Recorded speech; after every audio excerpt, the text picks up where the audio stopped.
அடுத்த கேள்வி, அண்ணாமலை நீ தேசியவாதியா? இருமார்புடன் சொல்வேன், நான் ஒரு தேசியவாதி. இந்தியனா தமிழனா? எதுக்கு இதுல பிரச்சனை? இந்தியன் என்பதிலே எப்பொழுதும் ஒரு கர்வம். அந்த இந்தியால தமிழ்நாடு முதன்மை மாநிலமாக வர வேண்டும் என்பதற்காகத்தான் இந்த போராட்டம். இல்ல நீங்க ஃபெட்னால போய் ஒண்ணு பேசுனீங்களே, ஏதோ இப்படி பேசுனீங்களே அப்படி பேசுனீங்களே, இன்னைக்கும் நான் சொல்றேங்க, என்னுடைய மதம், நான் ஒரு ஹிந்து.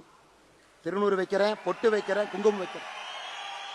வீட்டிலிருந்து வெளியே வரும் பொழுது என்னுடைய மதத்தையும் சாதியையும் வீட்டிலே வைத்து பூட்டிவிட்டு சாமானிய மனிதராக, அனைவருக்கும் பொதுவான மனிதராக உங்கள் முன்னால் இருக்கின்ற மதத்தை ஒரு முறையும் தூக்கி பிடித்து காட்ட வேண்டிய அவசியம் இல்லை.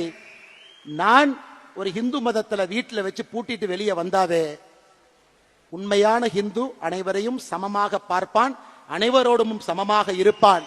யாரும் பெரிது யாரும் சிறிது என்று பேச மாட்டான்.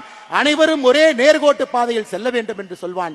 அதாங்க என்னுடைய ஹிந்து தத்துவம்.